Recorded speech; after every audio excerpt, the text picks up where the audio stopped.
que la visite d'État de fin mars pourrait être reportée si les Chinois n'acceptent pas d'aider les États-Unis à rouvrir la circulation des bateaux dans le détroit d'Ormuz. Que répond Pékin, Shan Weizhang? Eh bien, la formule que les États-Unis ont formulée, cette demande, c'est plutôt comme une pression, alors qu'en Chine, ce n'est pas du tout vu comme ça, parce qu'il faut distinguer, est-ce qu'aujourd'hui, les États-Unis sont en train de mettre la pression sur la Chine, ou en train de demander la Chine, ou en train de supplier la Chine. Ici, la pression exercée par Donald Trump sur la Chine ressemble moins à une demande de participation qu'à une forme d'appel à l'aide.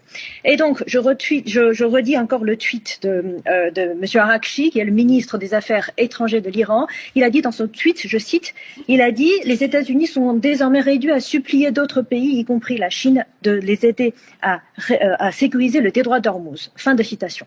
Et ici, en fait, il y a un paradoxe. C'est que d'un côté, les États-Unis affirment être la principale puissance garante de la sécurité maritime mondiale, mais de l'autre côté, les États-Unis demandent, voire d'une certaine manière, selon M. Araghchi, de supplier aujourd'hui à d'autres grandes économies, y compris la Chine, de partager le coût et le risque de cette sécurité. Donc, où est aujourd'hui cette puissance américaine dans la région? Et puis, cela montre en réalité deux choses. C'est que la première, la sécurité du détroit d'Ormuz, ce n'est pas seulement une question régionale, ce n'est pas seulement une question entre un ou deux pays, mais un enjeu global, un enjeu mondial. Et d'ailleurs, une grande partie de l'énergie mondiale y dépendent et y transitent. Et la deuxième chose, c'est que cela traduit également les limites d'une architecture de sécurité dominée par un seul acteur, qui sont les États-Unis.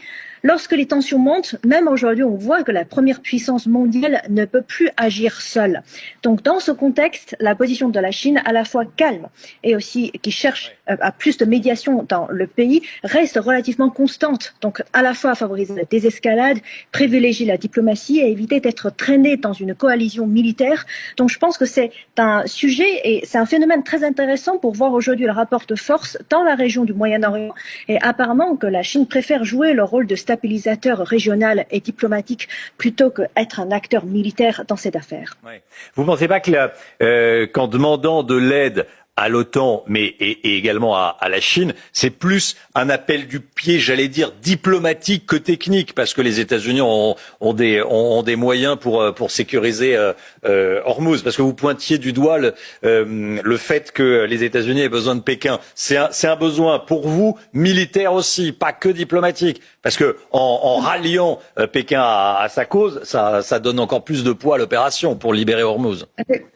Mais est-ce qu'aujourd'hui, les États-Unis ont vraiment la capacité de sécurité à la région? Apparemment non. S'ils avaient vraiment la possibilité de le faire, dans ce cas, on ne voit pas la guerre aujourd'hui qui donne un peu le mixte et n'importe quoi dans la région. Donc, est-ce qu'un pays dont les États-Unis a vraiment la puissance de le faire? Je ne pense pas et certainement pas.